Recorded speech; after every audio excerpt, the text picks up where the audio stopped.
All right, ladies and gentlemen, the momentous stream has finally arrived for Sakamoto Days. And wow, it's been a bit of a journey reading this series every single Monday ever since I started.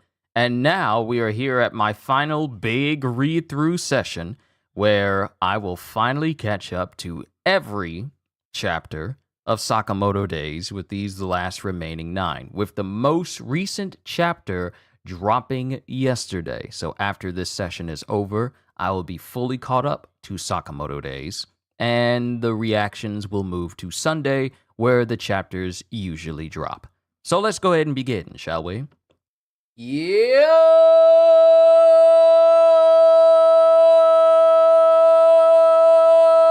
Peoples, Kyushu92 here, and welcome back to my final big read-through of Sakamoto Days. Like I said, we're going to be checking out pretty much the remaining the remaining 9 chapters that are currently out right now, which includes the most recent chapter that dropped yesterday, and then I'll be fully caught up with Sakamoto Days. And I just want to say thank you guys for all the support, for tuning in, for just enjoying this series with me. It has been nothing but an absolute joy to read this story that pretty much went beyond what I thought was going to be in it. And I'm so glad that I've been able to enjoy it. World record, yo? No, trust me, that's a short one. I only cut it off because I want to get to these chapters and not just, have people wondering, what is that long klaxon siren going off? Trust me, that yo isn't even remotely close to the longest yo I've done. But it's been a joy reading this series for as long as I've been doing these reactions and live readings to all of you guys. It's been very, very fun, and I just want to say thank you for tuning in. Calzone and Madella or Madela, good to see. I hope I've been saying Madela right. If it's Madela, if I've been saying Madella wrong, your name wrong by pronouncing it Madella instead of Madela, please forgive me. Please forgive me. Please. I try my best to pronounce names right, but please forgive me if I said it wrong. But it's good to see the both of you. Let's go ahead and get started. Just to give a recap of what transpired. Well, actually, let me do this. The chapters we're going to be going through are chapters 180 all the way to the most recent chapter of 188. Because what's been happening is that Sakamoto has surmised that in order for me to... At first, like when we were reading the volume, where we were reading the chapters last week, Sakamoto was truly wondering if this life he has with his wife and daughter, is it worth him putting their lives in danger because the Order is gunning for them because of Asaki putting a hit out on both Nagumo, Sakamoto, and I believe Uzuki as well. Now they're all tied. It's fine. It's like a... it's like Madeline without the N, so it's Madela. Madela! Wow, I've been saying it wrong. Please forgive me. Please accept my humblest apologies, because I don't like to mispronounce people's names. But Madela, good to see you. And now that I have it logged in here, I won't get it wrong. But Sakamoto was thinking, is it really worth it, me being around my family, if they're just going to be put in danger because of what's going on with the JAA? So now, after getting reassured by all the people around him, and realizing, you know what? Especially his wife really brought it home that this life that he has, this life of being a shop owner and living with his family and just enjoying life, as busted and as strong as he is, he's now realized, you know what? This is absolutely worth it. So now he's going to train, because since Nagumo is also on this hit list as well, he visits Kendaka and goes like, well, since I'm no longer a member of the Order and I'm on the run, they won't be able to keep you on life support. And for Kendaka. And Kendaka wakes up out of his 8-year coma, and he just goes like, okay, what's up? What happened? And when Kendaka finds out that the person who has a bounty on his head is Sakamoto, though he doesn't recognize it as Sakamoto at first, because the picture of Sakamoto is him in his fat state. So Kendaka goes after Sakamoto, moving pretty much the same way he did when Sakamoto was younger. 8 years in a coma and your legs aren't moving and you still move like you're the Flash. And he remarks like, oh, my legs feel wobbly after 8 years. And I'm like, huh? So you mean to tell me that if your legs get straightened out and you good again, then you gonna be even faster than this? Nah, bro is busted. So that goes on. And Sakamoto pretty much thinks, you know what? Kendaka would be an exceptionally good teacher. And Kendaka's all like, no, I don't want to do it. We're going to take over the JAA and build a chain store of Sakamoto's all across the country. Okay, I'm in. So they're training. Then we have Torres, who is not only incredibly strong, but he's also using an against regulations air blaster that is so strong that it's capable of harming even Sakamoto. And Sakamoto loses a fight with Torres. Because he tries to take Torres and they fight across the city and he slams him into a car and Torres just simply goes, ow, without a single scratch on his face. But Sakamoto is hurt because that's just how strong Torres is. So with that, Sakamoto thinks like, I gotta go beyond, I gotta get stronger because these New Order members are no joke. And that's where we left off. I know that my explanation was a bit long, but given that this is my last big read-through before everything moves to Sunday, I figured I could just give you that. Hey, Zakaruga, it's good to see you. Am I late? No. Perfect timing. You came in right when I was ending my recap of the chapters we read last week. You are right on time. So let's get started with the first chapter for today, Days 180, I Know Someone. And then we have Kendaka inside of this basketball court. And he's just standing there, and a leg goes flying towards him, and it's Shin who tries to kick him, but Kendaka just easily dodges. And he and Shin just start sparring, and it shows that Shin's eyes are shining now, so it's looking like he's using his his preemptive ESP powers in order for him to, be far more adept. Like he's using his awakening, as it were. I don't know the proper name for it. I'll learn it after these chapters are done. But his eyes are glowing the same way they do when he's, going full limitless, accessing 100% of his brain. And he's just clashing with Kendaka. And while that happens, while Kendaka isn't looking or paying attention, Shin somehow undoes the shoelaces on his shoe, which causes Kendaka to look down at it. And we see Kendaka kind of wobble a little bit because one of his shoelaces are untied. And we see it from the perspective of Heisuke's scope. Yes, just as planned. And when Heisuke tries to shoot Kendaka pretty much ignores the fact that he just loses the shoe. He just jumps out of his shoe before he can get hit by Heisuke and kicks Shin directly in the face. Shin! And Shin's just on the ground. Huh? Where'd he go? And Kendaka is already behind Heisuke. You realize how fast you gotta be to outpace a sniper and then be behind them while they're still looking at the person you just kicked a second ago and they're already behind you. But yeah, it winds up with Heisuke laying in the basketball court along with Shin. Unknown number. Don't interrupt me when I'm reading to my peoples. You're still no match for me, you dumb punks. Darn it. They've really come a long way in a short time. Maybe they had potential from the start. Or maybe Sakamoto's toughened them up. Either way. One more time! Nah, that's the best you've got. Huh? What? Didn't you hear me? I'm saying you're at your physical limit. What kind of bull? Easy, kid. I'm not dissing you. I'm saying you're doing a good job with what you've got.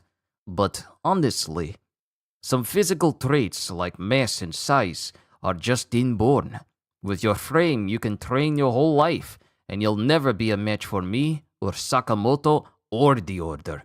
And the people he brings up as people with basically abnormal bodies is Sakamoto. In the background, it shows these people within human bodies: Sakamoto, Nagumo, and Osaragi. We all know Osaragi scares me, but you know. Kindaka, that was harsh! You're trying too hard to be like Sakamoto. Huh? You've got your own talents. You should be training your ESP. Huh? You can read minds. Plus, you can see a few seconds into the future. You can overwrite your opponent's thoughts momentarily. There are a lot you could have done with your ESP just now. Why don't you use it more? I wanted to, but it all happened too fast. I couldn't find the right timing. In other words, you could learn to use it better. At times like this, I wish I had an ESP mentor. I know someone who might fit the bill. Huh? Wait, what? I know someone who might fit the bill. Huh? And then someone walks up going, Kindaka, are you referring to Nagumo? Yo! Actually, there is one other person with ESP in the JAA, but they're not an assassin. Not an assassin? Who are they? The JAA's fortune teller. I feel like talking like this because this is the type of voice I use when I'm voicing Kizaru from the One Piece manga. I feel like doing that whenever I talk like a Nagumo. It's just like a physical verbal tick. I'm sorry. The JAA's fortune teller. Fortune teller? Sounds sus. I see great fortune. They're no ordinary fortune teller. Their accuracy is 100%. 80% of the JAA's important decisions go through them. One time, a group of renegade assassins plotted to kill them, but the day before the attack, they all died of food poisoning from oysters. They can walk the front lines of a battle without a single bullet hitting them. Seriously? Is this for real? I've never eaten an oyster. They're quite good. Only a select few in the JAA know of their existence. It's top secret. They don't want people thinking they'd have to depend on some fortune teller for success. For success. My words were starting to fumble all over each other. They were starting to fumble all over each other. They don't want people thinking they'd have to depend on some fortune teller for success. Maybe they could teach me how to use my ESP better. Where is this fortune teller? You want to meet them? JAA Assassin Support Center. And it's Heisuke and Shin. Then we have this lady at the front desk. Welcome to the Assassin Support Center. We're here to help. How can I assist you today? We're turning ourselves in. Hmm? We're, confessing to being involved in the museum terrorist attack with Taro Sakamoto and a bunch of other stuff. We surrender! And Shin and Heisuke immediately get clapped in irons. And then we have, I guess we have this person on the other side going, who's, I guess, seeing them, but apparently he's across this big major pit. And he goes, let's see. You're charged with deliberately aiding and abetting various incidents perpetrated by Taro Sakamoto. Shin Asakura and Heisuke Mashimo are hereby sentenced to imprisonment in the JAA jail. Your term is 10 years. 10 years in jail. In JAA jail. Which means that it's probably going to be a lot worse than normal jail. But then we get Lou, who's just absolutely livid. You stupid, idiotic, moronic jerks! What were you thinking? What a blemish on the Sakamoto store's reputation! How will I explain this to Aoi? Hey, go easy on us. Calm down, we're doing this for a reason, okay? And Lou is just bawling her eyes out. Her friends are in jail. Huh? And then we have a flashback with Nagumo explaining everything. The fortune teller made a bunch of bad calls regarding X's activities recently, so they threw them in jail. Jail? The JAA has a jail? They sure do. It's mainly for assassins who violated JAA regulations. But locking someone up for just making fortune-telling errors. Well, their accuracy rating was perfect before, so they were suspected of colluding with X. So where is this jail? Beneath a castle. Wow, it's just this. Think Odin Castle from One Piece, but it also has like a big underground looking structure. Let me read the narration. The JAA jail is deep underground below the Okutabi Castle. It's divided into 3 layers, with the most heinous criminals being held in the deepest underground. Level 6. This is essentially Impel Down of Sakamoto Days. It's super violent inside, notifications. It's super violent inside, so assassins who aren't tough often get killed the first day. In fact, the prisoners die so frequently from violence that nobody's ever finished their sentence and been released. Wow! I told you it was violent! I told you it was violent! Well, I told you... No, I didn't say I told you it was violent. Sorry, I was thinking violent after looking at it, but I told you this was way worse than a normal jail. I told you it was way worse than a normal jail. It's so violent that no one has ever been released because no one lives long enough to get released. No one has even finished a sentence in this place. Yeah. Wow, we thought Impel Down at the same time. We're linked. Yeah, just a bit. Great minds think alike, you know? Sounds perfect. I was getting bored of that ordinary training regimen anyway. It'll be good training. Plus an opportunity to meet this fortune teller. And while it shows Shin and Heisuke being led through the jail in their prison clothes, we cut back to the present where Kendaka goes, "Sweet, they're finally off my hands. What are you gonna tell Sakamoto? He doesn't have to know." I just realized this whole thing about Shin and Heisuke being sent to the JAA jail was a decision made without Sakamoto knowing at all. I wouldn't be surprised if he probably would have been opposed to this. And Kendaka's all like, he doesn't need to know. He doesn't need to know. That's the end of chapter 180. Onwards to chapter 181. Days 181. Welcome party. And we have mugshots of Shin. ID number 1394. And Heisuke, ID number 4195. Roll call!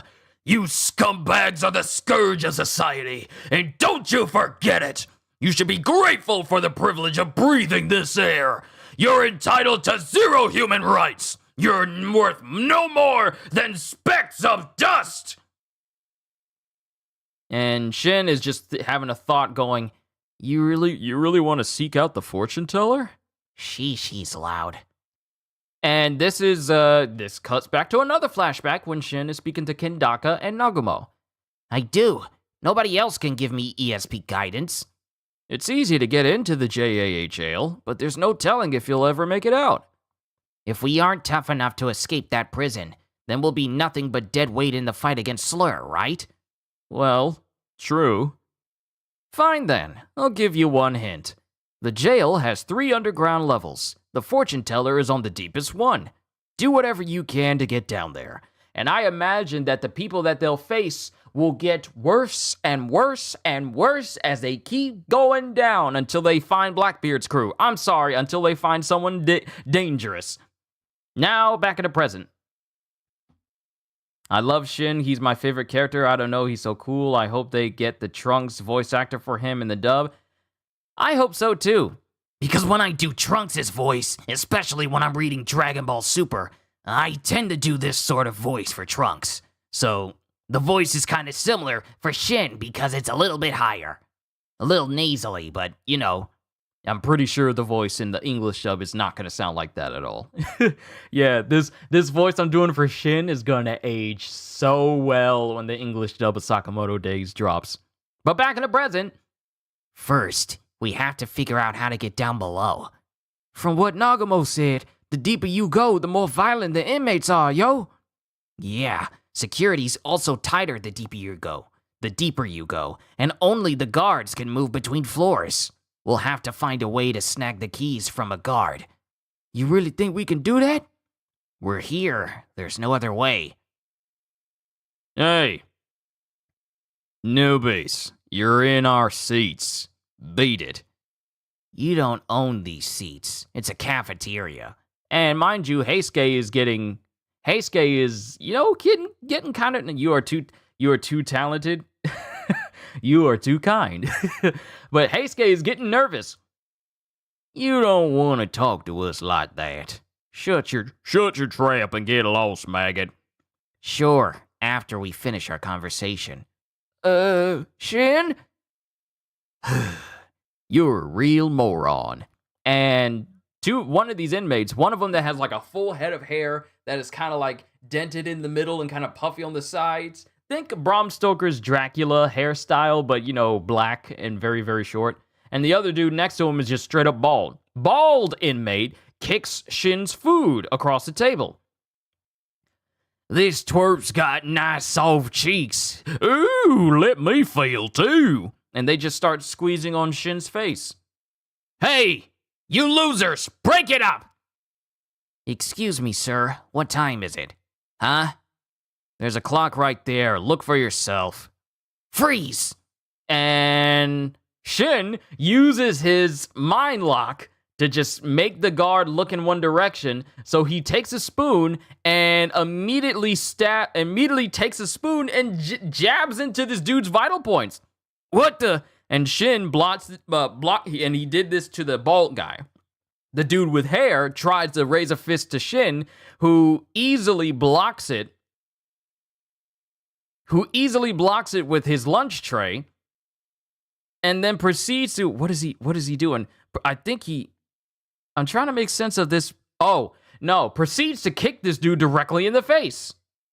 I was about to say, this is weird. This is a weird looking panel. Then I saw the rest of it. It's Shin just kicking the dude in the face. Yo, Hybrid, it's good to see you. Welcome. We are on chapter 181 of Sakamoto Days. Now, mind you, Shin just took these two dudes out while Heisuke's looking like, ah! You can have this seat. We're through now. Let's go, Heisuke. And then we get to the guard who's like feeling his neck and going, why'd I freeze just now? Must be getting old. And then we have the bald dude. We have the bald dude and the dude with hair going, seriously though, those friggin' punks. That little shrimp is tougher than he looks. He'll pay for this. And then all of a sudden,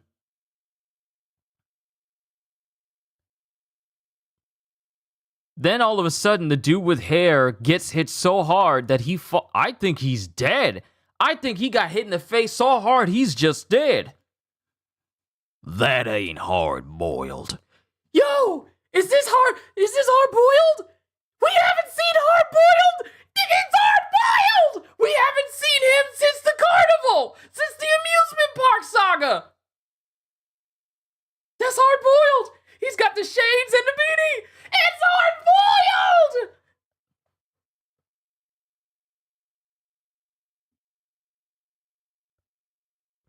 Ganging up on one little newbie? That ain't hard-boiled. Afternoon prison chores, cleaning. And it's Shin and Heisuke clean the bathrooms and basically the shower room. This JAA prison's no biggie after all. Come to think of it, I guess only third-rate assassins wind up in here. Makes sense. Good point. But the serious criminals are farther down, right? The guys down below might be tougher. Maybe. Anyway, we gotta get off the first floor and down to the lowest floor to find the fortune teller. I wonder what the fortune teller looks like. No idea. Nagumo said we'll know when we see them. And right as Shin is walking towards the door to open it, a fist breaks through the door and hits Shin. Instead of standing around, why don't we have some fun? You want to fight someone tough, right? And it's hard-boiled. He just showed up, said like, okay, all right. Let's go see who this newbie is. He's the one who just broke down the door. And Shin's looking like, huh? They're both looking at each other like, huh?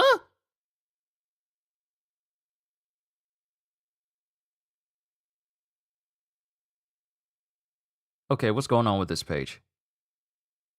Pages are not behaving correctly. Hold on, I gotta refresh.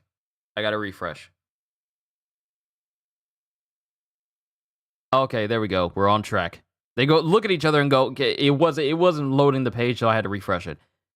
Is this that boiled guy? He fought Sakamoto before. Calls himself hard-boiled. When I heard someone roughed up my pals, I wasn't expecting you. How's that Sakamoto jerk? You know this dude? Yeah, we met once. Didn't know he was in here, though. I settled my score with Sakamoto. I got no beef with you. We'll call it even. Sure. Right after I get a hit in. And Shin immediately starts running towards Hard Boiled, makes him freeze with his ESP, jumps up in the air, and kicks him directly in the face. Whoa, he got him! But after kicking him in the face, Hard Boiled speedily grabs him by the scruff of his neck, and proceeds to throw him through the solid concrete wall and iron bars of the room adjacent from the shower room. Why are these people so strong? This is a wall filled. This is a concrete wall that is also supported by rebar. And he throws Shin through this, who also, with momentum still carrying him, gets carried straight through the iron bars of the next adjacent room. Shin!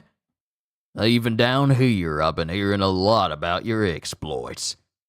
Especially that stuff about the terrorist attack on the museum. First exciting thing I've heard in a while. Red alert! Red alert! And the alarm is going off because, the prison is being destroyed right now. Though it's mostly about Sakamoto. You think it's cool to stand out, huh? You're a real loser.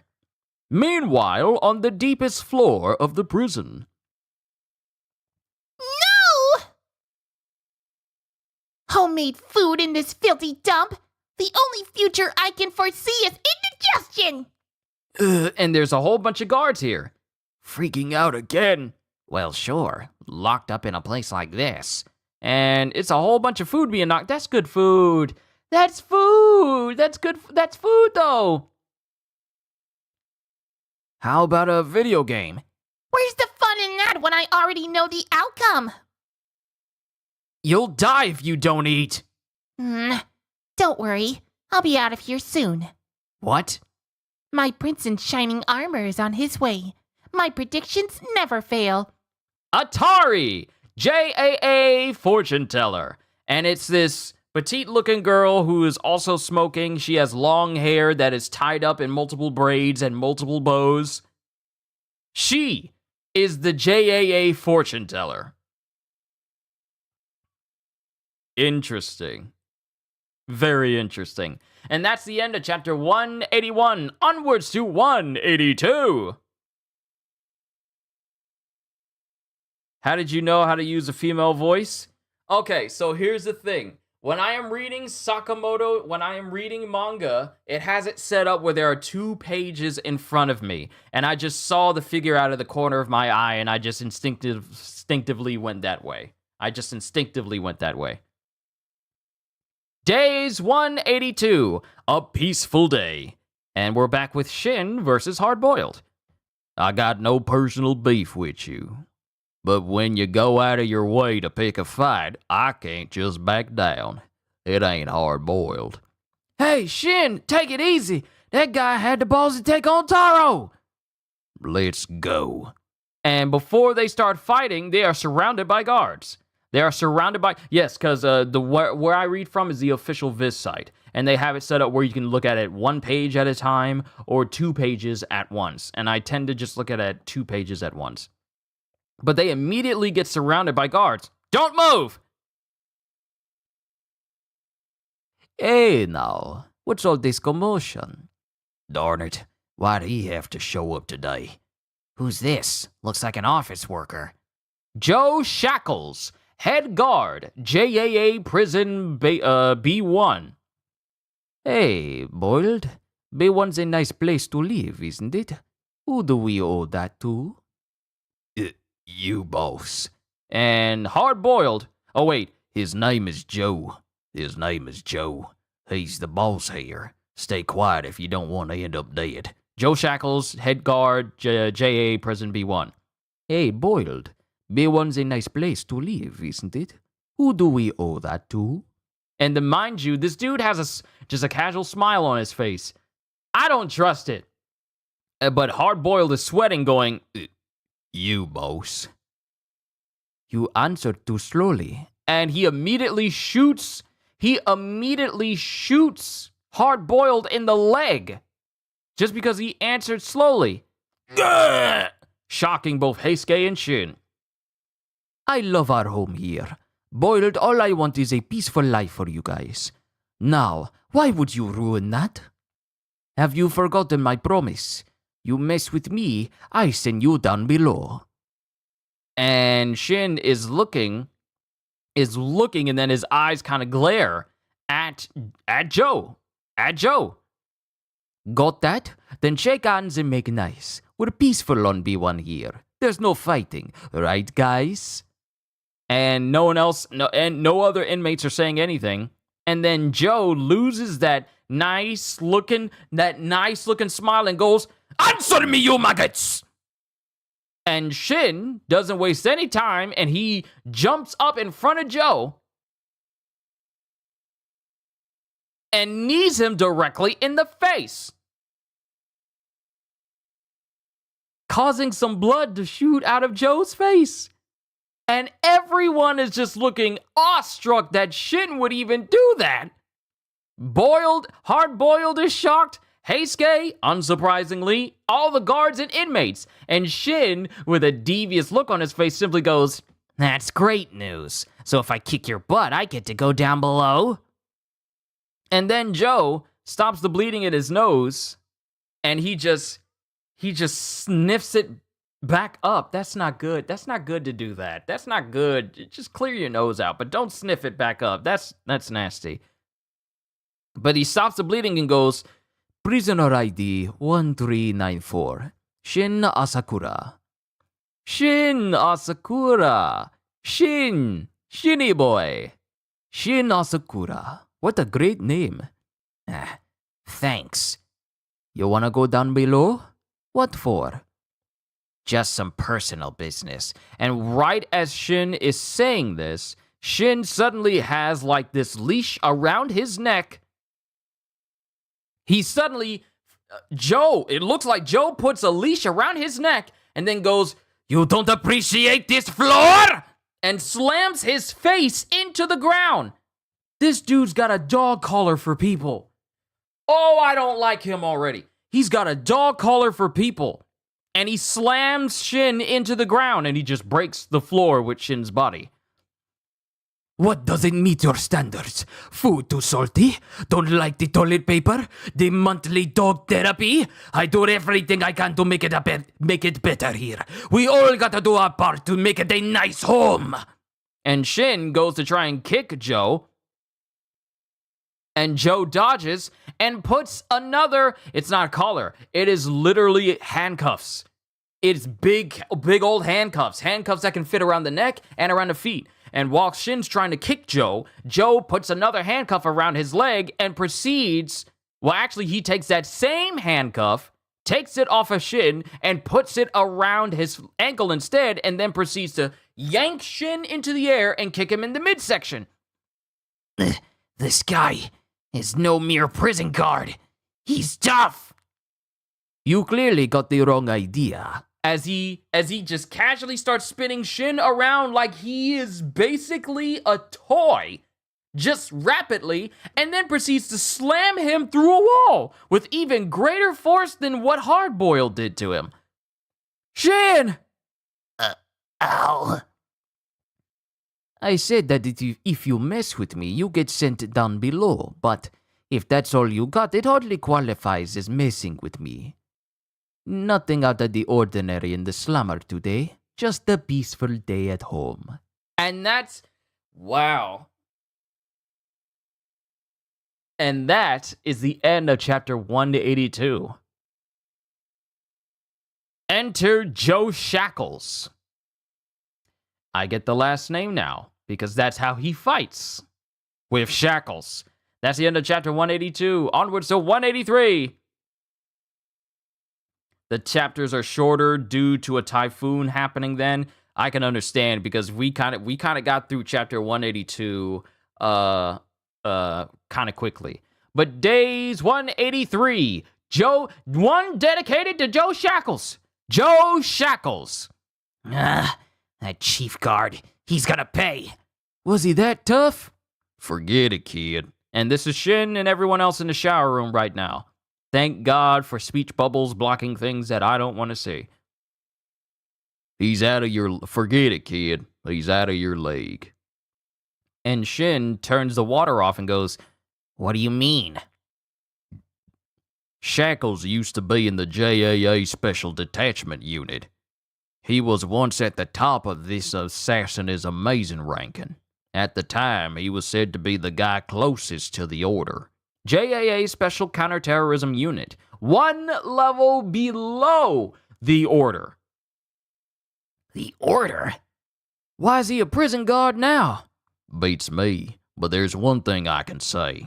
If you ain't tough enough to beat him or me, you ain't got no business down below. And Shin just glares at Hardboiled. Yeesh, you little punks are morons. Why'd you even come to this place? To get stronger. And there's someone we want to meet on the lowest floor. Huh. To get stronger, huh? You can't be strong if you ain't alive. And ain't no use if you get killed. I can't help you. Weird. He's not hard-boiled at all. Was he always like this? Oh, wait. Heisuke goes, He's not hard-boiled at all. Was he always like this? And we cut to Atari, who goes, Mr. Daikyo, your hand. My hand? And this is just a regular guard. Like this? And Atari puts out her cigarette on this dude's hand, just casually. Ah! Why did you do that, Miss Atari? Your palm lines were unlucky, so I altered them for you. What? And then all of a sudden, Daikyo's phone goes off. What?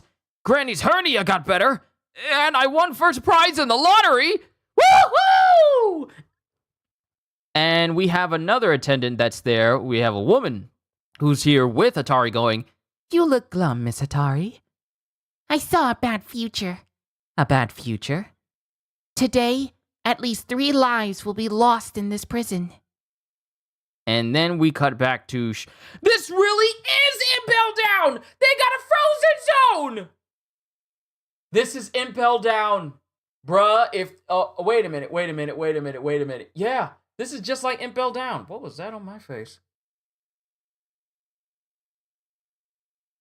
What was that? But this really is Impel Down. They got a frozen zone. If they have an area that is just nothing but heat, this is literally the modern version of Impel Down. My predictions are 100% accurate. And it shows Shin, Hardboiled, and Heisuke in this frozen section, in this frozen section of the prison.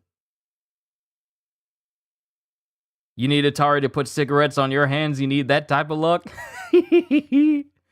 But now we have Joe Schmo, Joe Shackles. Cold, isn't it? Sorry, it pains me too. But I have to punish you. That's law and order. Without them, there's no peace, right? But don't worry, all you have to do is transport all this freight by hand. It's minus 30 degrees Celsius in here. Better hurry or you'll freeze to death. And it cuts to other people who are watching Shin and company actually work hard. The head guard's really got his eye on them. The boneheads could die today if they ain't lucky. In those thin threads, they gotta be freezing. And then Joe Schmo Then Joe, I instinctively want to just call him Joe Schmo now. Joe Shackles comes up and stabs this dude. Mind you, Shin and company, they ain't got jackets, but there are other people who do have jackets.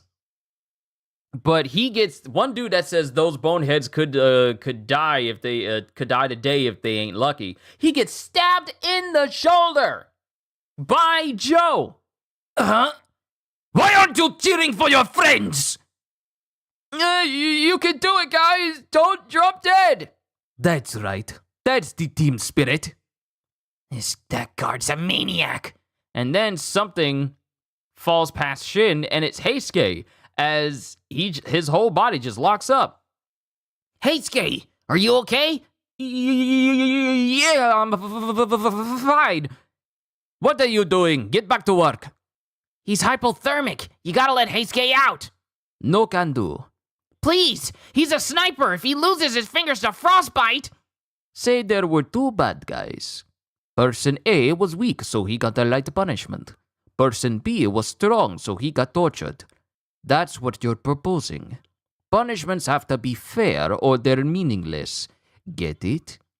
But Heisuke didn't even do anything. I'll do his share of the work. Say there were two guys on homeroom duty. One guy slept in. Dude, shut up with the moralizing! Drop it, kid. If we don't get this done quickly, your buddy's dead for sure. And Shin is just beside himself with the fact that Heisuke is not lasting long in this room. And Shin takes off his jacket and bundles up Heisuke in it. Heisuke, hang in there. We'll be real quick. Shin, fine. And while Shin is checking on Heisuke, he gets kicked away by Joe. Knock it off! And sent flying across the room. Why must you disobey? If you give me a mouth sore from stress, you'll pay for it! And I think he says fine. Oh, I think Shin says fine. And then next thing we see is Shin chained up to one container by 5 whole handcuffs. Now you can't do anything. Cool your head off, Shinny boy. Sir, he'll die in minutes dressed like that. Don't talk back to me or I kill you. And there's Hard Boiled. That dimwit. Then it cuts to Heisuke. Shin. Then the other prisoners. You guys are bringing each other down. It's kind of like when your grades suffer because you're palling around with good-for-nothing friends. This dude is really getting on my nerves with his analogies. But then we get Shin, who's moving, and we have... And then Shin locks eyes with one inmate and he goes, "Stop!" And one inmate stops. And then another one, and then this prisoner who's walking in front of Shin, he stops and he falls and hits another prisoner. And then the thought popped, that same stop. Yo! Shin can domino his thoughts! It pops up in this guy's head, and then you see it again. Stop! Stop! Stop! Stop! What? My body! Ow! What's wrong with you? And all of these prisoners fall over because Shin's thoughts can link to another person by that person touching another. This already reminds me of Shigaraki's Decay, where it evolved where it can affect a person behind another person just by being in close proximity. His thoughts can now do that. And they all start falling towards this ladder, which knocks a bookshelf over, which looks like it's about to knock over a whole nother shelf. And then Joe turns around and goes, "Huh? Die." And that causes all the containers to fall on Joe. And it bodies him. And he gets crushed. He gets crushed by these containers. Mind you, these are shipping containers. Not as big as the ones you would see at a waterfront, but very, very big shipping containers. And he just starts spitting out blood everywhere. Chief, are you okay? And then Heisuke is just laughing, going, Shin, What did you do, you little snot? How could I do anything? You fell on your own, you clumsy loser. ooh, I like how Shin is talking to him. That's the end of chapter 183. Onwards to chapter 184. And after this, we'll be halfway through. Days 184. Told ya. It's literally called Told Ya. And then it has Joe struggling to try and get out from underneath these shipping containers. What did you do, you snot-faced punk? I told you already. You tripped all by yourself. And it shows Hard Boiled and Heisuke. And it looks like Hard Boiled is kind of letting a smile sneak through, even though his face is like drawn small. I can kind of make out a smile here. Heisuke is definitely smiling. What's the matter with you? What's the matter with you? Why are you such a little attention seeker? At your age, don't expect me to pamper you. And it shows Joe already back up again, and he already has another pair of handcuffs ready. Bring it on. No, Shin, with those cuffs on, you can barely move. And then it shows Joe bearing down on Shin, and he tries to hit Shin with this handcuff and try to get it around his neck. But Shin is dodging every single one of his attempts. Whoop, whoop, bob, weave. This is insane. At this distance, he's somehow barely dodging my attacks. It's almost like he can read the future. Huh. You're actually surprisingly slow. And then we get Heisuke, who's now fully up now, and he goes, "Oh, Shin, use this!" And it's basically a frozen fish. A frozen... Get off of my phone, scams. The frozen yellowtail? Thanks, Heisuke! And Shin takes this frozen piece of fish and slaps Joe in the face with it. And after he gets hit, he realizes, like, he's feeling his head and he's sniffing his hand. He's all like, fishy? A yellowtail isn't a weapon. You're dead meat. and then because Joe is actually getting upset that Shin is just basically just treating him as if the same way Jackie Chan treats people who actually try to fight him. He's just making a fool out of him. But then we get Hard Boiled. Hey, watch it. If you help him, you'll pay for it too. I don't care. What? My buddy's life is on the line. Of course I'm gonna help him. But why? Why are these guys so hard-boiled? And Shin is preparing to fight Joe. But then all of a sudden, Joe suddenly has like a massive amount of handcuffs that just appear out of his jacket all of a sudden. I can't dodge. And he immediately gets wrapped up in the chains.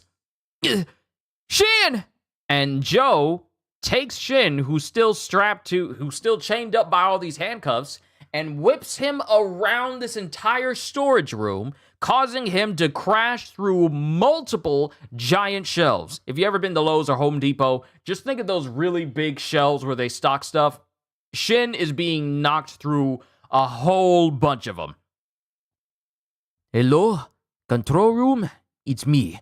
Drop the temperature in the warehouse another 10 degrees. Huh? Sorry, Shinny boy. I was hoping to reform you, but you've gone too far. Stop! And Shin tries to use his stop mental command on him, but Joe basically disappears from sight because he's just that fast, and he's right behind Shin, who he slams with the very same frozen yellowtail he got slapped in the face with. Because now I'm having fun.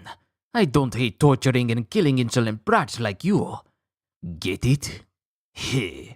And the temperature drops even further. Uh-oh. My body's starting to freeze. It is now -40 degrees Celsius in the room. Uh-oh. My body's starting to freeze up. If I could just free myself of these cuffs somehow.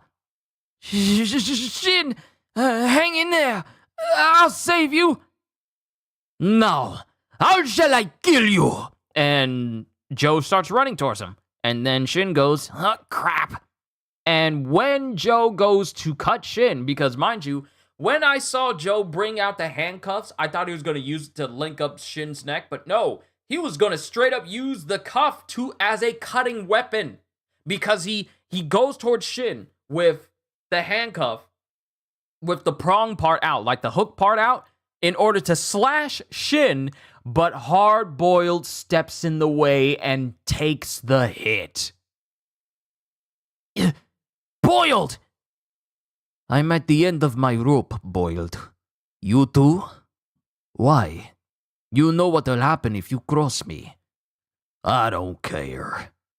What? And then Boiled is just there bleeding, and then he's just thinking back.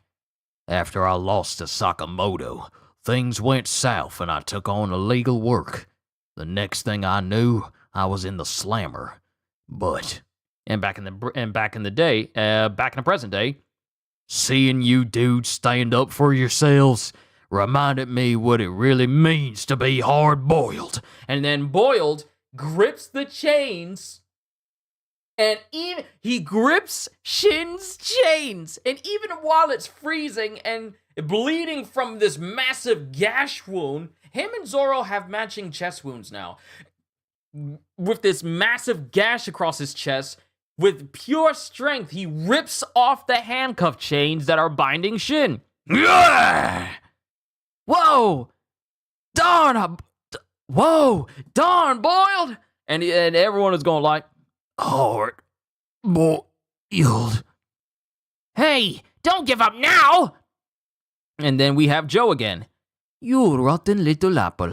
I've had it. I'll protect the peace on this floor.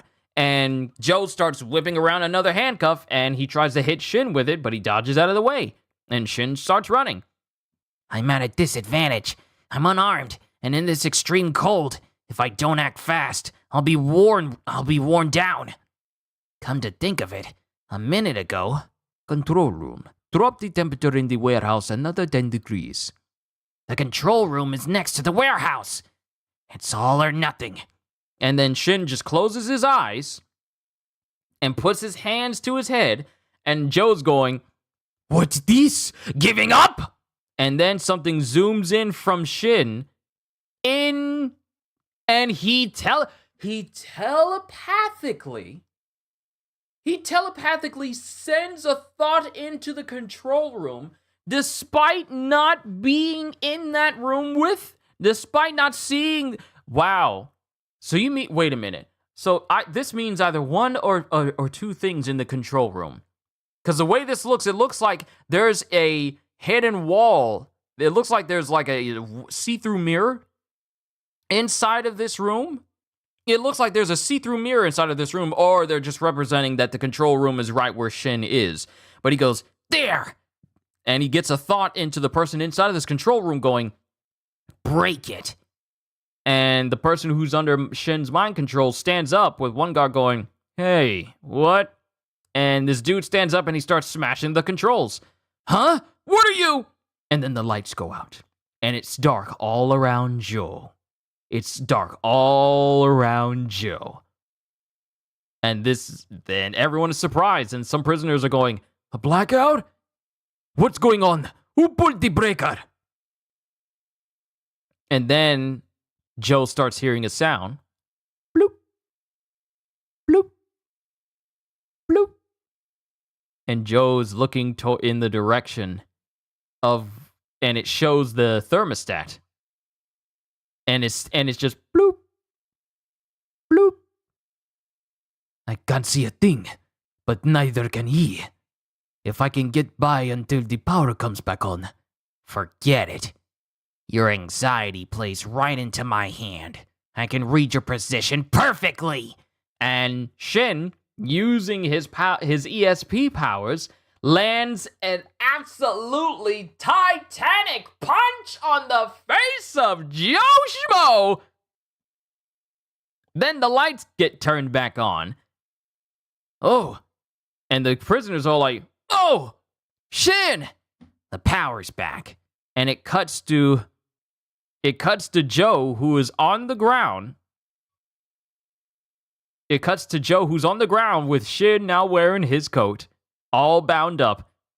It's cold. Please don't kill me. I don't intend to, but in return, you're gonna transfer us to B2. Then it cuts to Atari's room, and she's got a ton of stuff in there. Flat screen TV, a whole bunch of cutesy stuff all over the room, stuffed animals and everything. And that lady attendant that was there with Atari is thinking back to what Atari said to her before. Today, 3 lives will be lost in this prison. I wonder what's become of Miss Atari's prediction. And it shows Atari preparing to eat a cake, which is strangely labeled as a snack. After all, they're 100% accurate. We'd better be prepared. Whoa! 3 dead cockroaches! Gross! See? Her predictions of 3 lives will be lost in this prison were those of 3 cockroaches. And that's the end of chapter 184. Onwards to chapter 185. Days 185. Hunter. And we're in an elevator with Shin, Heisuke, Hardboiled, and Joe. This elevator goes to B2? That's right. Only I, the chief guard, has access. I'm assuming responsibility for escorting you there. How about lowering that gun, Boiled? I ain't trusting you till we get there. Are you sure you're good with this, Boiled? Won't you pay for it later? Don't worry about me. You guys reminded me what it means to be hard-boiled. From now on, I'll be ruling the roost on B1. Okay? By the way, what kind of place is B2? Let's just say it's a giant maze. That about sums it up. A giant maze? What? That sounds fun. And both Shin and Heisuke are thinking like a giant maze sounds fun. Then the door opens. We're here. And bright lights shine in from inside. So bright. So bright. And a bird flies in this room.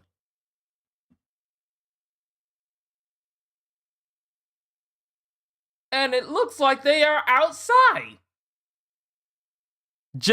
They go in this elevator and they step out, and it's like they got the big open sky above them. The sky? Huh? That's a monitor. Seriously? How come? This place is weird. I don't see any guards or prisoners. Is this really a prison? This used to be an ordinary prison like B1, but the prisoners got sick of it and started making additions. They converted it into a giant labyrinth. They're still working on it. Nobody actually knows how many rooms or how many prisoners or guards there are. Rumor has it there's a supermarket, movie theater, sauna, and hospital, even a funeral home. Wow, it's like a small city.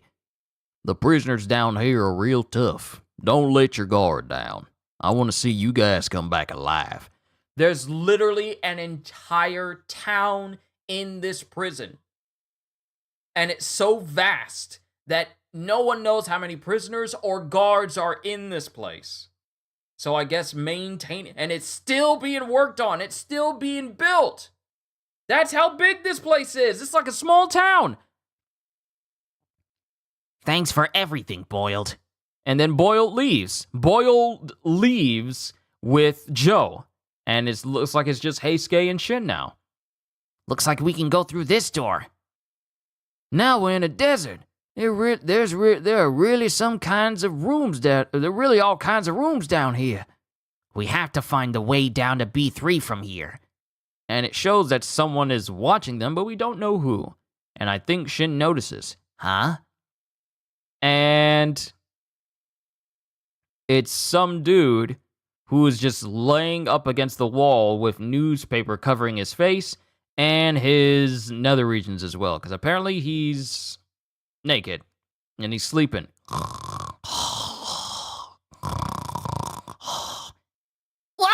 Who's this freak? Hey, you okay? He must be cold. Headline, Major Terrorism. Oh, sorry. Yeah, I'm good. The sand's pretty warm. Sorry for the weird first impression. I got jumped and robbed as soon as I got here. I was at a loss and then I guess I dozed off. And this dude has a big old eye patch over his left eye. They even stole your clothes? Nah, I wasn't wearing clothes in the first place. What a weirdo! Whoa there. So, you just got here too? Yeah, I heard that down on the lowest level, there's a fortune teller with amazing accuracy. Huh?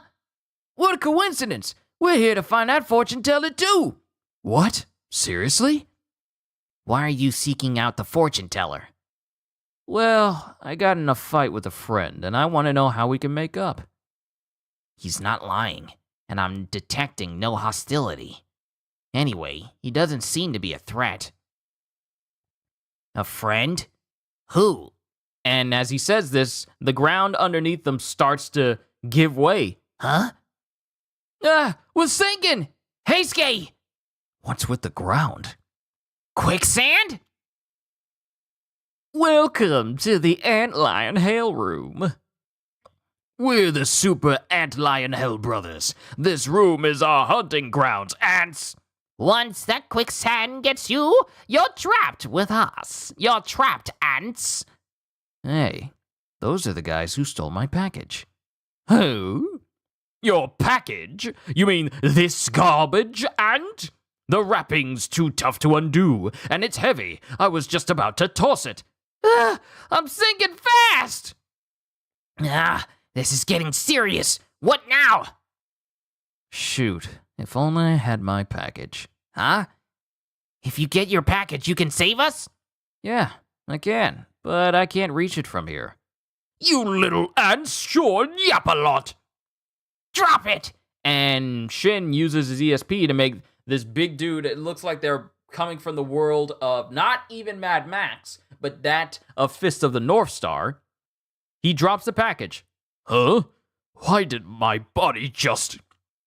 And the package drops, and it unfurls, and it's a giant compound bow. Awesome! Got my buddy back. And as soon as this dude with the eye patch grabs it, he notches an arrow, lets loose. Oh!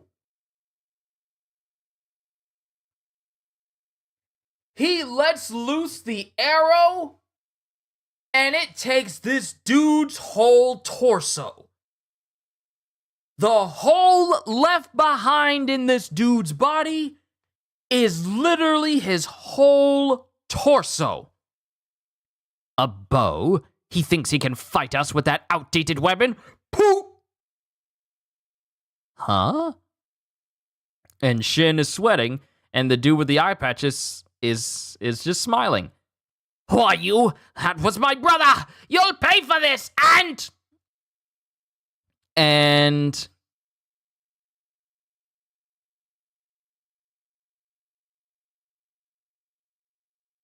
while one of these dudes with I'm like, wow. While the dude with glasses is like looking at the dude with the eye patch, he goes for him, and then eye patch guy notches another arrow, and he goes, ha, nice try. And he tries to block the arrow. But I guess his strength with the bow and the arrow itself is so strong, it not only goes through his hands, but also through his head at the same time. And it continues going through his head to the adjacent wall in the back. And? Weren't expecting that, huh? Surprisingly, an arrow can pierce objects better than a bullet. And another individual runs towards him and using a sword tries to hit him, but the guy blocks the blade with the string of his bow.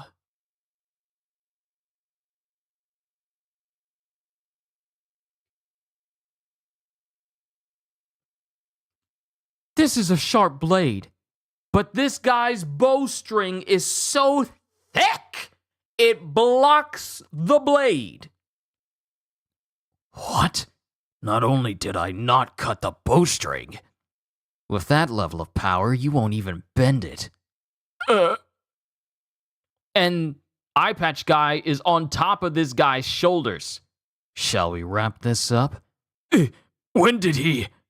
And he fires onto the guy directly underneath him, and the guy's body just basically implodes from the inertia, shock trauma. Just the shock wave from this attack just obliterates this dude. What the? Who on earth? Oh, sorry. Forgot to introduce myself. The name's Tenkyu. I think we're gonna get along just fine. And that is the end of chapter 185. I'm getting closer to the newest chapter. Onwards to chapter 186. I can't believe I'm about to fully catch up with Sakamoto Days here in a moment. Days 186. It doesn't show it here, but we do get a color page where it shows Heisuke riding on the back of a giant sandworm. Akira is running, Shin is running, Nagamo's on a camel, and Sakamoto's just chugging some water and taking some pictures. Heisuke is pretty much the only person enjoying himself fully right now. Days 186. Today's fortune. Atari's room on floor B3. I don't like ketchup. But it's yummy.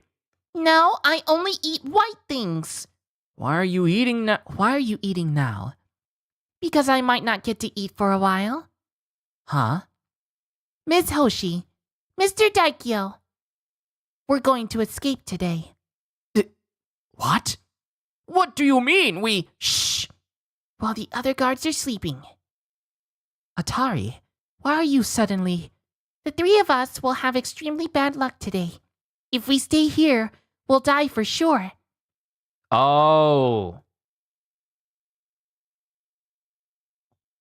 And Ms. Hoshi, who is the, female attendant here, she thinks back to when Atari said, Today at least 3 lives will be lost in this prison. Don't tell me. You meant the 3 of us? And she just nods in confirmation. I thought it was those roaches. I thought it was the roaches too! I thought it was the roaches too! I thought it was those roaches. That was a joke. But we're guards. We can't let a prisoner escape. Would you rather die? And then Ms. Hoshi. But can we really escape if our luck is that bad? We can change our fates with lucky items. We can change our fate with lucky items. Lucky items? My lucky item today is my soulmate. I'll go find him on floor B2. And now we're here on floor B2. And yeah, Atari, Daikyo, and Hoshi are on the B2 floor now. But, Miss Atari, this is too dangerous. Floor B2 is a lawless labyrinth ruled by assassins. They've rebuilt everything so it no longer conforms to our maps. Don't worry, I'm a very lucky person. But you said your luck is terrible today. Ms. Atari, what's my lucky item? If I had that, I'd feel a little better. Your lucky item, Mr. Daikyo, is a tiger. What? And then Hoshi. Miss Atari, what sort of person is your soulmate? Well, I don't know exactly, but my fortune says that we have something in common. What's your type, Miss Atari? A young Gary Oldman. Oh, totally. Get serious, you two. And someone walks into... And while Atari's walking, it looks like she steps on a wire, and it sends multiple spikes flying from all directions towards her position. And before any of these, and mind you, these spikes are literal inches away from her body. When they get close, Hoshi displays some incredibly fast speed, and she grabs Atari. But kind of loses her hat in the process. But now Hoshi and Daikyo is looking around. Oh ho, a live guard. Quite the rare visitor. And you've come to my room. How unlucky for you. And it's this very tall individual with, like, I want to say it's slick back hair, if not just very short hair that almost looks like it's trimmed in a bowl cut like fashion. Multiple studs in his ear and in below his, in pretty much in his lower lip. And I want to say he either has like a piercing over here or it's a scar on the side of his face as well. Higuchi. Higuchi?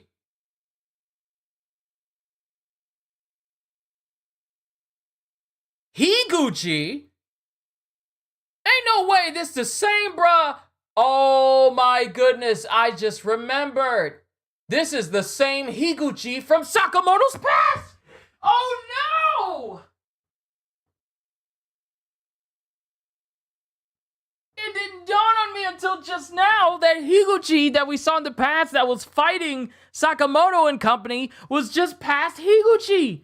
You mean to tell me bruh's been here? This is older Higuchi. The same dude that believes in doing good deeds so you can have good points that you can use to kill people with. That's the same dude.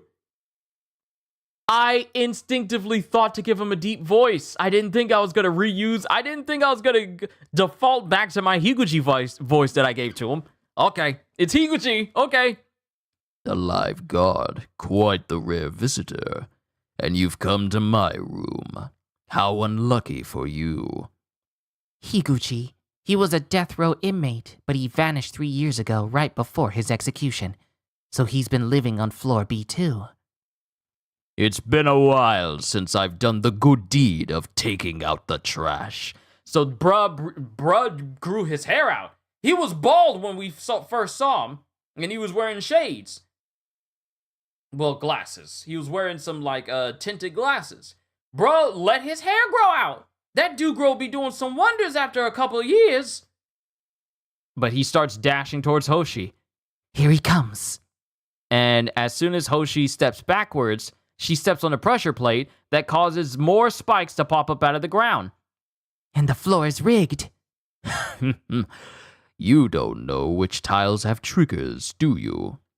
Impossible! We'll never survive a room like this on a bad luck day! We're goners! And Daikyo just being this, basically the normal person in this. Don't worry. To counter a bad fortune, we need a good fortune.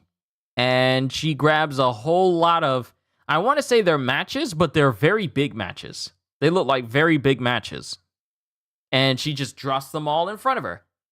Atari's supernatural power is to accurately predict her own fortune. Direction. Southwest. Is to accurately predict her own fortune so she can choose the best course of action that at any time and place. And by looking in the southwest direction, after Higuchi tries to throw a javelin, like a spiked javelin, a sharp javelin towards her, her turning in the direction of southwest lets her straight up dodge the javelin thrown at her without her even looking at it. And she sneezes. And she sneezes before Higuchi can actually hit her. Lucky color, white. And then Higuchi grabs more javelins, more in one hand, so he can throw it at her. And it looks like he throws it at her position. And we have Hoshi going, Hatari! For that reason, all sorts of moves and skills are useless against her. And it shows Atari, whose eyes are completely closed, as all the javelins that Higuchi has thrown has not only completely missed her, but not even a single scratch is on her at all from everything that just happened. She was just casually trying to light up a smoke. And while she's standing there, a piece of the ash at the end of her cigarette gets blown up in the wind in this room. It gets whipped up by a fan in the room and then proceeds to hit Higuchi directly in his forehead. Ouch. And he steps back and he winds up stepping on his own trap. And he gets impaled everywhere. He gets impaled everywhere by his own traps. Ugh. In conflict, a smoke break brings luck. I guess your luck was worse. So this is... The JAA's world-class fortune teller. How is that fair? And they're just looking at Atari, who didn't even have to raise a finger. And she brought down someone as busted as Higuchi. Because remember, he was an annoying person that Sakamoto had to fight during the whole escort the chairman's wife and daughter back in the day. And Atari just brought him down without lifting a finger. That is terrifying. That's terrifying. Let me refresh chat here. Atari is also pretty cool. Yeah, she is. And that's the end of chapter 186. This is the fortune teller of the JAA. That's the end of chapter 186. Onwards to 187. We are almost fully caught up with Sakamoto Days. Oh! Days 187. Take a chance. And now we're back here with Tenkyu. The name's Tenkyu. I think we're gonna get along just fine. Tenkyu? Where have I heard that name before?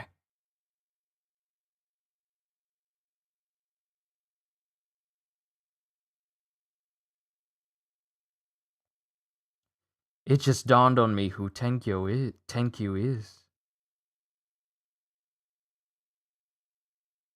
It just dawned on me who Tenkyu is. Isn't he a member of the Order as well? Isn't he a member of the Order as well? Hold on. Don't say anything. Don't say anything. Don't say anything. Don't say anything. Don't say anything. Don't say anything. Let me find out. The name's Tenkyu. I think we're gonna get along just fine. Tenkyu? Where have I heard that name before? You didn't have to kill them, yo. Well, it was kill or be killed, right? Yeah, but... Here. Huh? And Tenkyu just casually grabs a gun and hands it to Heisuke. Mind you, the gun is also covered in blood. You're robbing a corpse? Hey, perfect. And he takes some pants off of the other guy. Huh?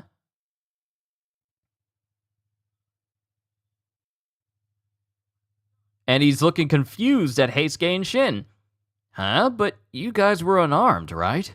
I figured you'd want a weapon. What's wrong? Oh, cool. So Shin and Heisuke, you're here to sharpen your skills, huh? I got it. I love it. Gotta have goals, right? Shin, now what? He's following us. Go easy. Dude's not right in the head. Don't rile him up. Who knows what he might do? That name. What? That name, Tenkyu. Why is it so familiar? Oh, whoops. Before we get too friendly, I forgot to ask you guys something. Ask us? You ever hear of an assassin called Taro Sakamoto?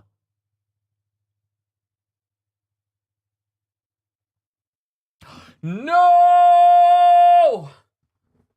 I remember the name Tenkyu! It's not from the Order! It's from Uzuki! He's from Alkamar! Oh my goodness, he's from Alkamar! Oh my goodness. You ever hear of an assassin called Taro Sakamoto? And both Shin and Heisuke start sweating bullets. I'm on a mission to kill him and his pals. I'm trying to track him down. Know anything? Now I remember. Tenkyu is...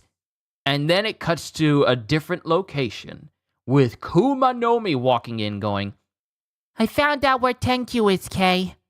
Where? Apparently he's in the JAA jail. I don't know what he's after. That guy's always been weird. Are you still mad at him? Tenkyu is fundamentally different from the rest of us. What makes you say that? We all survived Alkamar together. We're friends, aren't we? One of the purposes of Alkamar was to create killing machines with no emotions. We were failures. He was a success. Oh, great. Oh, great. If everyone is as strong as they are and they're considered failures from Alkmaar, and yet Tenkyu is considered the success out of their group to create perfect killing machines with no emotions, and Tenkyu is the successful one, oh, we in trouble. We in trouble. We were failures. He was a success. Keeping him with us would have been too risky. Taro Sakamoto? Of course we heard of him. Used to be a legendary assassin, right? Why are you after him? Well, I hear he's been getting in my friend's way. And me and that friend had a falling out, so I was thinking if I kill Taro Sakamoto, maybe we'll be good. Word is one of Sakamoto's pals has ESP. Another one's a sniper. Sadly, I'm not that smart and I suck at gathering information, so I thought I'd ask that fortune teller. Gotcha. Gee, that sounds tough. That was a close one. Wasn't expecting to run into one of X's friends down here. And then this is when he thinks of Kendaka's words of, their accuracy is 100%. We can't show up with Tenkyu. Should we jump him? He's got his guard down. Now's our chance. And then the room that they're in suddenly lights up. And then we see... What? And then we see something... Oh, great! It's the laser room from Resident Evil. It is literally the laser room from Resident Evil. Because a laser beam just shoots up in the middle of the hallway and immediately starts speeding towards them. And Shin and Tenkyu jump over it. But it shows that Shin's shoelace didn't make it, and it's just sizzling from being completely burnt and cut through on the spot. I don't know what that was, but we can't let it hit us. Yikes! I thought this was a plain old corridor. Here it comes again. And now it shows even more lasers inside of this area. Yeah, it shows even more lasers in the room. And Heisuke jumps through the bars. Nice, Heisuke. And it shows Shin and his shoelaces starting to come undone, and he immediately stops, but the laser also comes down to where his face is. It also comes down to where his face is. Uh-oh. And Heisuke shoots. He shoots twice, causing the bullets to go into the path of the laser momentarily, allowing Shin to keep the rest of his face. But more lasers pop up from behind. You okay, Shin? You keep blowing my mind. You keep blowing my mind, dude. And Tenkyu looks behind him and he goes, now we're in for it. As it is literally the laser room from Resident Evil, because now the laser turns into a grid. You know, the same one that killed your boy in the movie, because he thought he could get out of the way. Let me just jump up real quick, make sure that it only cuts off the part of my knife, and then dodge out of the way. I'll be ready for anything. Oh no, it turned into a full grid, and it just passes through him, and you don't see him move. And then you just see the rest of his body just fall apart in chunks because of all the pieces he got cut into. Yeah, we got a laser grid now. And then there's a ding sound. There's a ding sound, and I think Tenkyu notices, and then Shin goes, Tenkyu, can you shoot through that little window on the other side of those doors? Sure thing. And Tenkyu casually just fires instantly straight through the window that goes through the door, and it hits a person on the other side of the room. Remember, this is still on B3. This is still B3. Oh wait, no, this is still B2. The place where everything is filled with traps. So someone made this room. But it hits a person on the other side of the window. How they know I was controlling the lasers from here? Laser Yamamoto, laser assassin. And, I mean, pretty much dude is dead.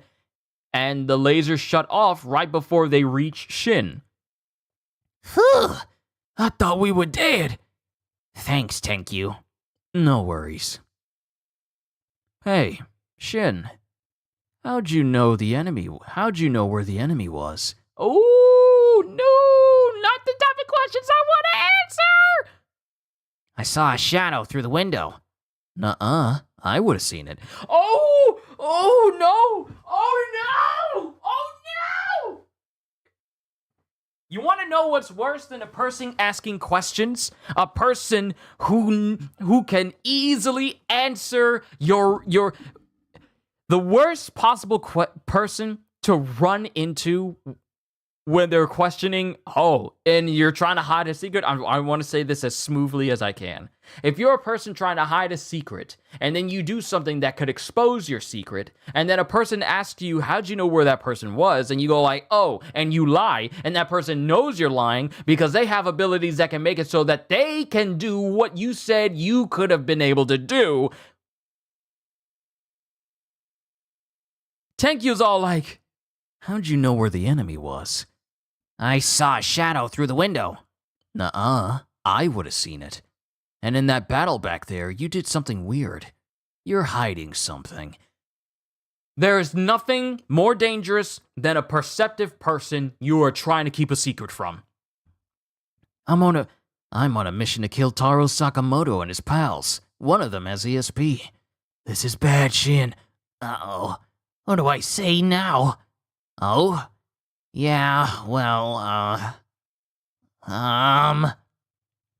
actually, the fortune teller you're looking for is me. And Tenkyu is silent. And Heisuke is just dumbfounded. Ah! And then Shin is just screaming in his mind, ah! Why'd I say that? My fortune-telling powers told me where the enemy was hiding. I'm on the lam because I had it with the JAA. Gotta go with it now. I didn't tell you because we hardly know each other. Shin? You're the fortune teller? And then there's just nothing but silence. Far out! Wish you told me that from the get-go. I'm so embarrassed now. Wait, so this is like my lucky day? It worked! So far, so good. Mr. Fortune Teller, can I bury the hatchet with my buddy? My powers tell me you can on one condition. What's the condition? Stop killing people. I'll control Tenkyu. And that's the end of chapter 187. Onwards to the latest chapter that just dropped yesterday. And then I'll be fully caught up with Sakamoto Days. I can't believe I'm going to be fully caught up with this series. That's the end of chapter 187. Onwards to the latest one. Days 188. Here and now. All right, Super Havami wins with an astounding burst of speed just before the finish, leaving the next closest horse 5 lengths behind. And we're back here with Torres. Guess I'll reinstall that horse racing prediction app. While Shin and Heisuke are in the JAA jail, Sakamoto is battling Torres. It's his 5th defeat. Whoa!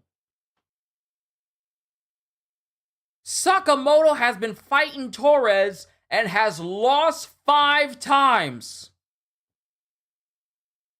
Kitty, heyo! We are on the final chapter of my read-through series that I've been doing, and then I am fully caught up on Sakamoto Days. This is the last one. But Sakamoto has been fighting Torres, and he's lost 5 times. While Shin and Heisuke are in the JAA jail, Sakamoto is battling Torres. It's his 5th defeat. And Sakamoto is just shown to be in a circle of broken roof tilings and blood all around him, and he's glaring at Torres. You keep trying all you want, but you'll never win.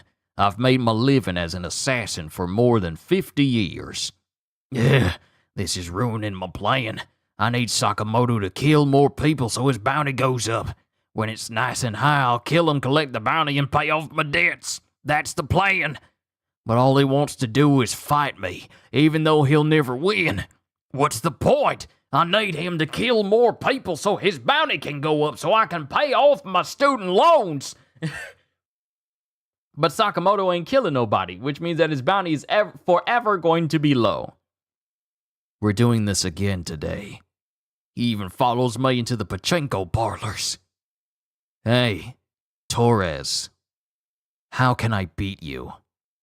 How the heck should I know? You want my bounty to go up? Then train me. Don't boss me around. Look, when I fight you, I don't fear for my life.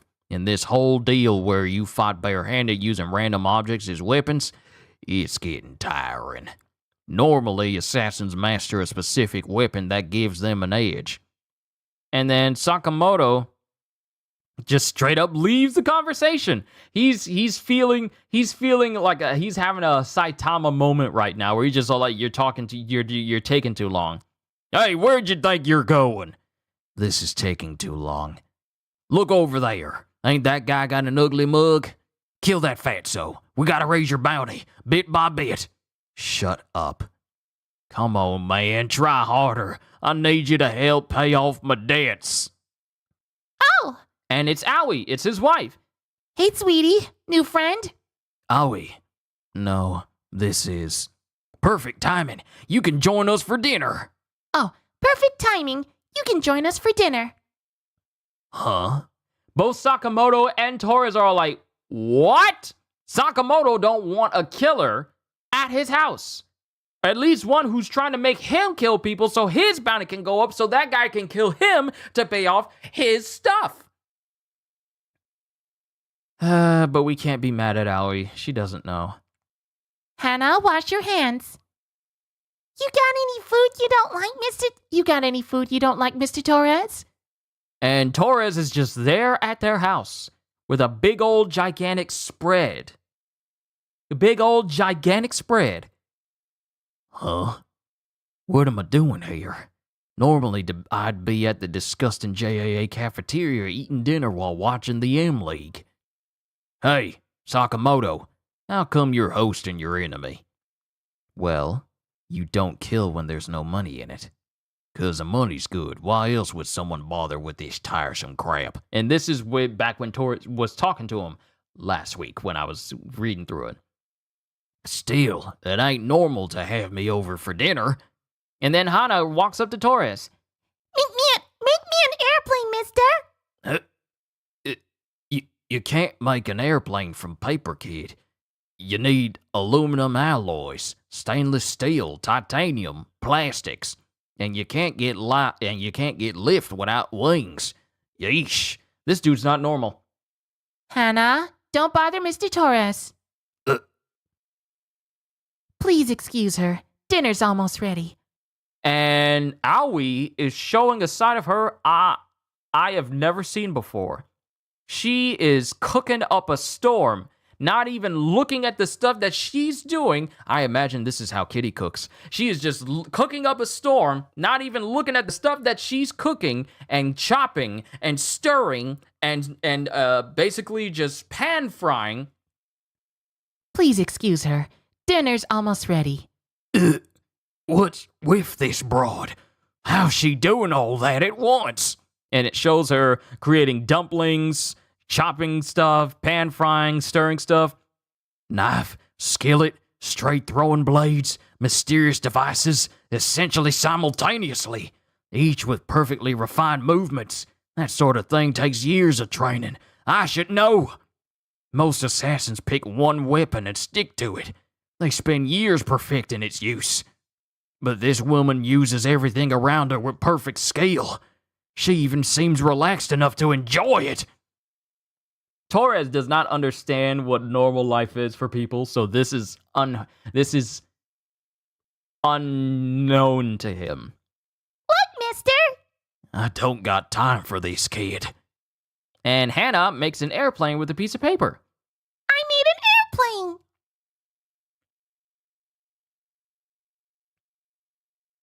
and Torres gets up rapidly. Like, he spins around. Like, he is not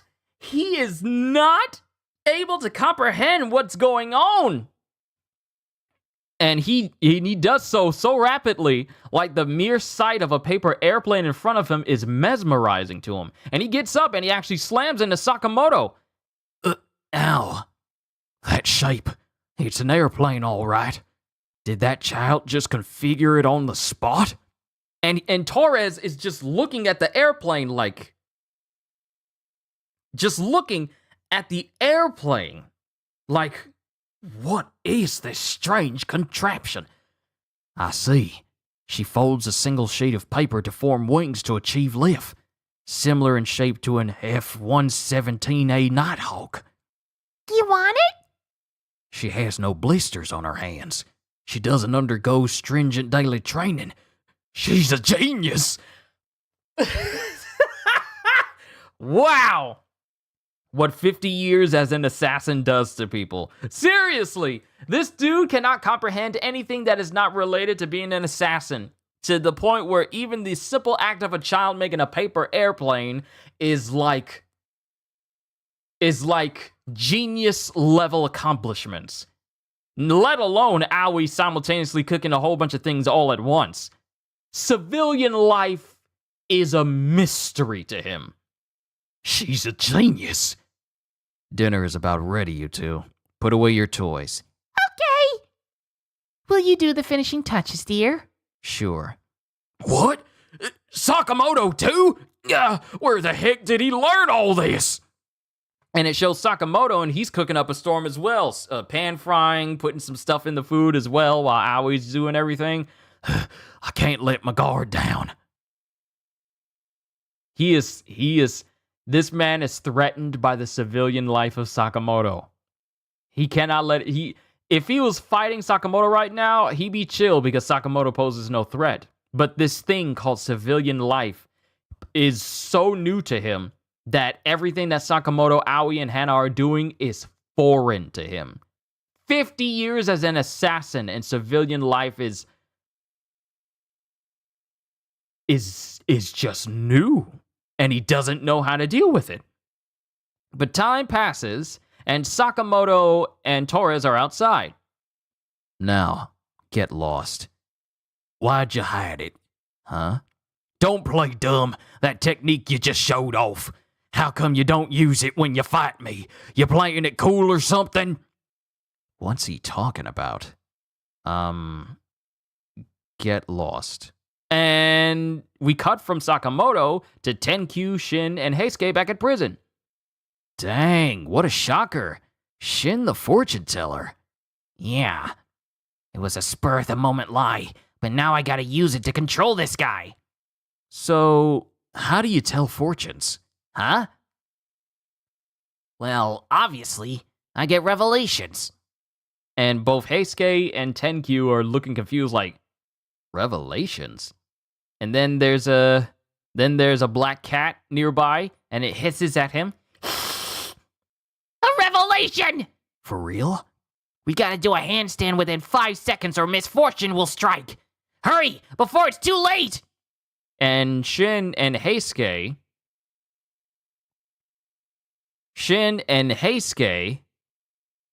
both get on their, do a handstand. Why aren't you doing it? Well, I was wondering what the misfortune would be. What? Nothing bad's gonna happen, is it? And then Heisuke, while Tenkyu's back is turned, while also doing a handstand, picks up a rock and then chucks it at the roof, causing a piece of the roof to fall down directly on top of Tenkyu. Huh? Yo, what the? And then both Shin and Heisuke just give each other the fist bump.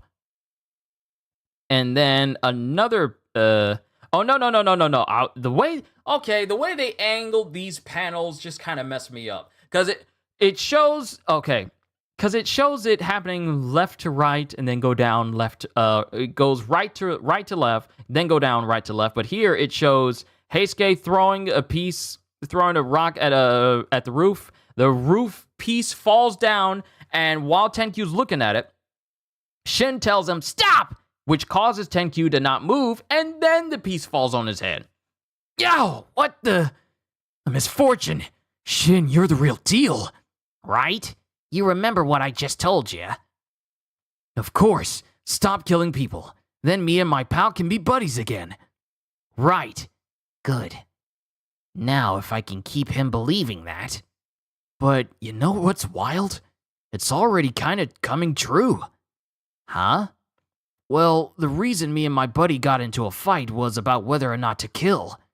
Kill who? Taro Sakamoto's wife and daughter. Oh! That's the reason why Uzuki parted ways with Tenkyu, because Tenkyu wanted to kill Aoi and Hana!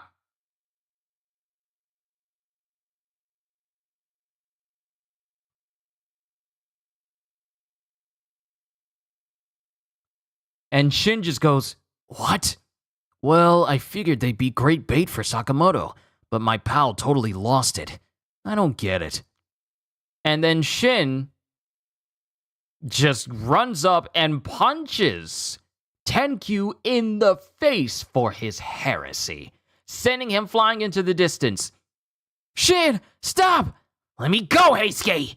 Even if it does violate the Sakamoto family rules, I gotta take out this scumbag right here and now! And that is where we are with Sakamoto Days. Shin wanting to take out Tenkyu because Tenkyu wanted to take out Aoi and Hana, Sakamoto's wife and daughter, so that Tenkyu could kill Sakamoto. And with that, ladies and gentlemen, I have fully caught up to Sakamoto Days. It took me a while, but we finally did it. To everyone who's watching me right now, thank you. Thank you. We fully caught up to Sakamoto Days. Now, the series will move to Sundays. So, along with One Piece, I'll be reading Sakamoto Days on Sundays as well. Whew. How long have I been doing this? How long? You know what? I'm going to look it up on my phone. Go back to the playlist and see. Because I don't have the playlist tagged in on my description, but I probably should do that. Let me go to my playlist for Sakamoto Days. First one I did was... Let me see the full view. 4 months ago. 4 months of me reading Sakamoto Days every single Monday. This has been a 4-month journey. You have all been so amazing. Thank you for all the support. No One Piece till April. No One Piece anime until April. The manga is still going on.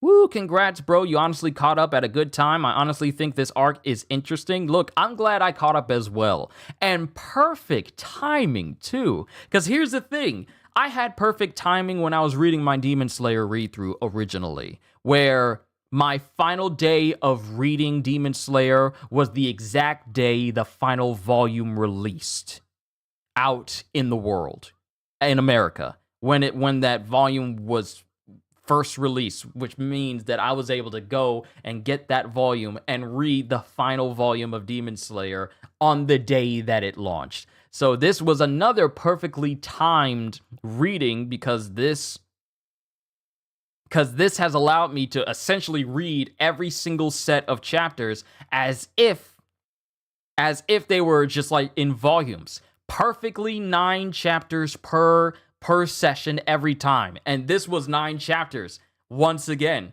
So this was absolutely perfect timing. I didn't go over 10. It was just the perfect number. It was great. Now I get to talk to you guys about Sakamoto Days, and I get to look up stuff about Sakamoto without fear of being spoiled because I've caught up with this entire series. Let me see. How does the chapters in the later half of the series compare to the start to you? The start got you into the world of Sakamoto and how ridiculous it would become. Every single arc we have gone through with me reading it has made things even more ridiculous to the point where I question, are these people truly human? Because at the beginning, we have some very strong people, but Sakamoto is stronger. Then later arcs, we got some strong people, but Sakamoto is stronger. Then we started to see a whole lot more people show up that are actually causing Sakamoto to try. Then having him try a little bit more. And now we have reached a point in the series where Sakamoto is losing multiple times because he is not as strong. He's not at the top of his game as he used to be. Mind you, he's incredibly powerful. He's still incredibly strong. But now there are people who are just as strong, if not stronger, than him, which means that Sakamoto has to get even stronger. We've seen so many crazy individuals, from the prisoners that were let loose in the world, such as Dump, Apart, Minimalist, and what was the other one? Saw. I think the other guy's name was Saw. Seeing them and them go up against the Order, Miss Osaragi scaring me from day one, like the moment she beat that woman down just effortlessly, then her beating down the geisha woman that was with Yotsumura, and then seeing the Order fight members of Uzuki's group, finding out just how strong the members of Uzuki's group is. You got Haruma, Gaku, Kashima, Kumanomi, and now we have Tenkyu, who we find out was a successful perfect assassin from Alkmaar, whereas Uzuki and everyone else could not be deprived of their emotions and how they feel. Tenkyu was the successful one out of all of them. And now he's there with Shin and company. And we find out that the reason why he had a falling out with Uzuki is because he wanted to kill Hana and Aoi in order to draw out Sakamoto, which Uzuki was opposed to. Because even in his mind, Uzuki is not feeling like it. He still has a mentality of like no one needs to die. He still has that thought process. But Tenkyu just being the perfect assassin, being the perfect Alkmaar assassin, just thinks like he doesn't think emotionally in any way. He just exists. And the dude's got a crazy accurate and powerful bow as well. Ah, good lord. So, seeing everything that went from the beginning of the series, starting out where it's all like, oh no, Sakamoto's got a bounty, you gotta find out who that is, then you find out who it is. Then you find out that it was Ryo Nakao, and then you find out that the Ryo Nakao we know is truly dead, and that's because Ryon has been replicated as a personality in Uzuki, who has also managed to create another persona that makes him the most powerful assassin in the world. You know, Old Man Takamura. So much has gone on from the beginning of the series that just was already crazy to begin with. Especially when you see Fat Sakamoto and he's dealing with everything just casually, as if he's essentially dealing with everything casually like he's Jackie Chan. But things started to get even more and more serious as time went on. We got Asaki putting bounties on them. Kendaka's fully awake out of his 8-year coma. We got the return of Hard-Boiled.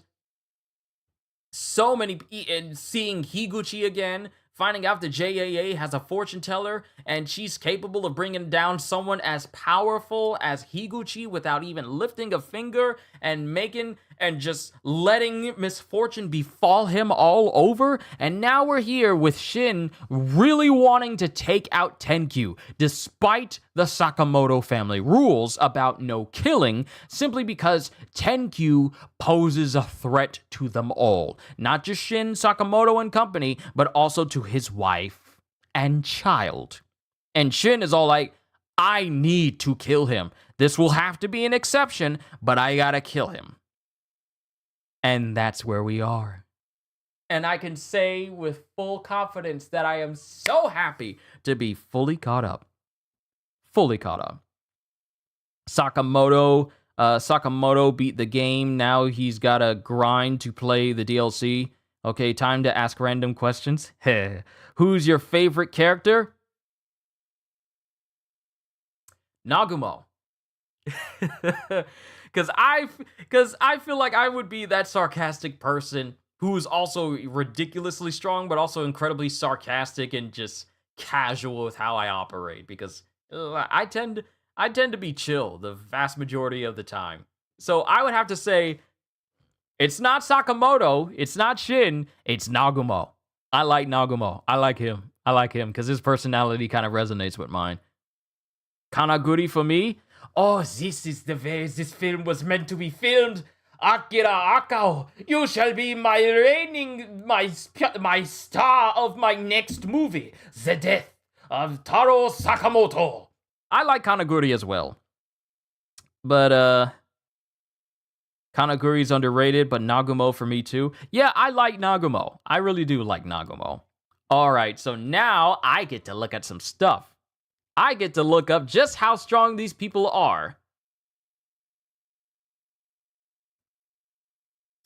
Now I get to go to the wiki and look into their power. Okay?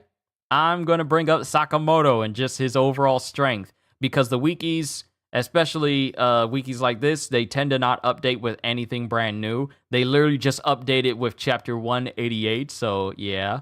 So let's see. Haha, I get to read up on the strength. What's my favorite arc and fight? My favorite arc is the museum, is the assassin exhibit one. There were just so many great fights.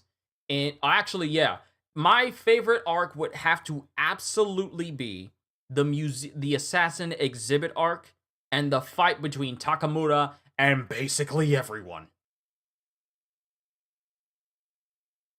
And the moment Takamura spoke, You must think I'm senile, don't you? just when he spoke, no, that scared me. So yeah, the assassin exhibit arc and the fight between Takamura and everyone else. That's my absolute favorite arc right now, and that was my favorite fight. Because it just brought the terror in just how powerful this old man was. So yeah, those were my two. Shishiba is also a great character. Oh yes, he's an exceptionally well done character. I like him. So now I get to read up on how strong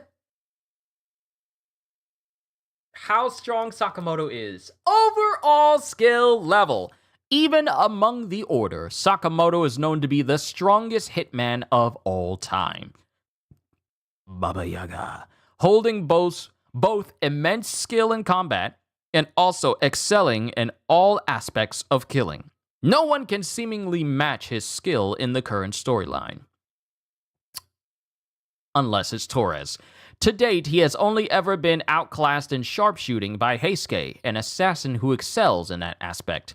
Even in his chubby form, Sakamoto is a force to be reckoned with. Granny Mia notes that present Sakamoto only has 30% of his physical abilities compared to his prime. As a student, Sakamoto was still renowned as an exceptional talent. Even Byodo, the database of the JCC, stated that out of all the 38,000 students he had seen go to the school, Sakamoto was the greatest fighter. Alongside Nagumo and Rion, he was one of the 3 greatest prospects to ever set foot into the JCC. Oh, just hyping this man up, won't you? I'm gonna use my clout voice, my clout chaser voice. He surpassed those around him in nearly every aspect imaginable, setting the record for the greatest marksman in JCC history. Though that was stripped from him by Heisuke later within his life. As he continued to grow, Sakamoto further eclipsed all his colleagues, and even the very friends he once stood with as equals, even progressing so far as to join the Order. With enough power to single-handedly wipe out branches of the JAA, his strength only continued to grow. Throughout his entire career, he had never failed a mission, the only person to have ever survived an assassination attempt by his hands being Uzuki. Though, in the present day, Sakamoto's skills have waned with time due to his retirement and newfound normal life, he is still an incredibly powerful hitman. Despite his chubby appearance and his current state, his power is enough to not only contend with but contend with, but also defeat many current assassins. They may need to work on the grammar with this one. By the account of Granny Mia in his overweight state. Maybe include some commas in here, good lord. He is only around 30% of his former fitness level and power compared to when he was an active hitman. Though after being struck in one of his pressure points, he grew more accustomed to his current physique, allowing for him to use more power and use it for his advantage. There is a long list of stuff here. I really want to go to the strength part. Sakamoto is quite powerful even after retiring and his fitness level decreasing drastically as a result. Sakamoto boasts incredible physical might, being capable of easily decapitating people and kicking Shin across his store through multiple shells.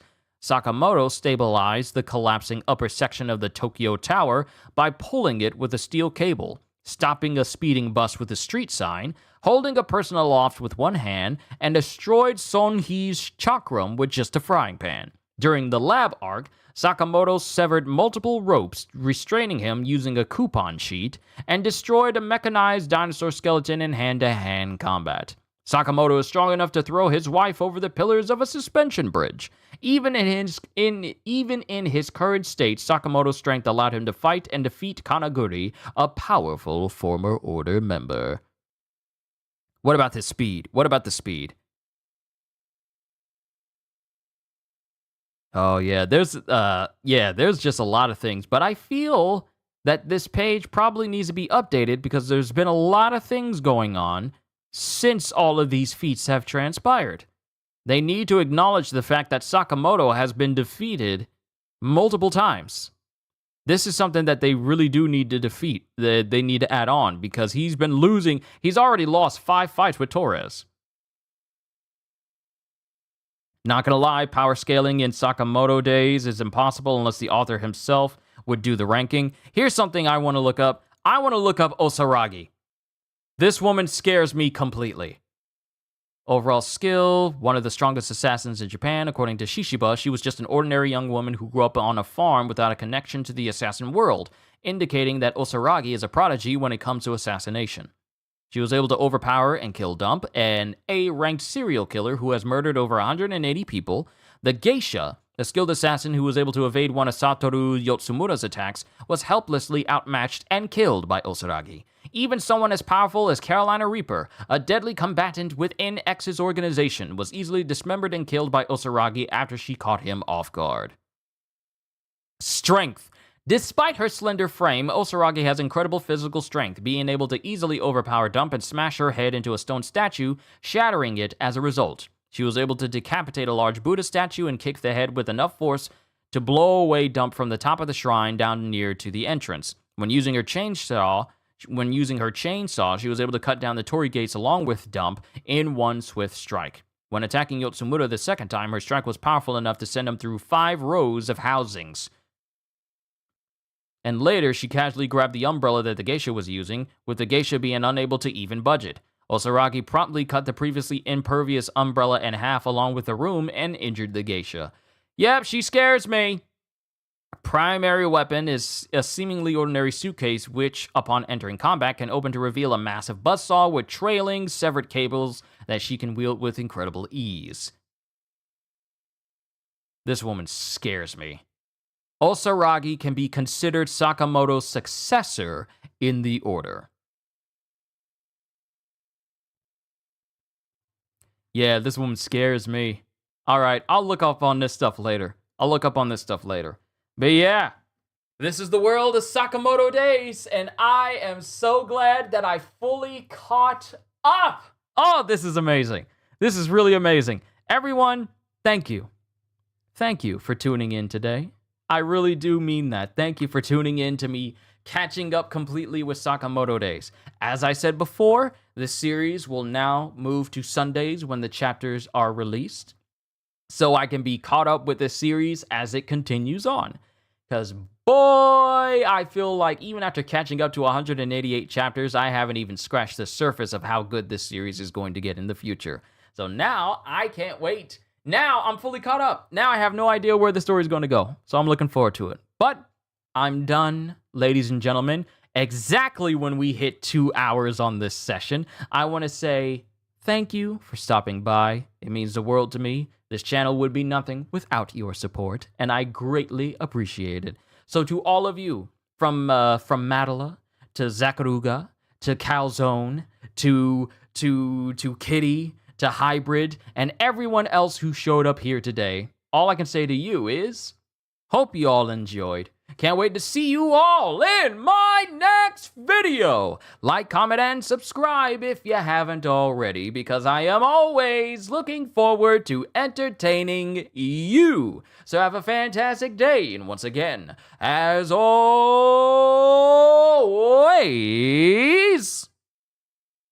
later, peoples!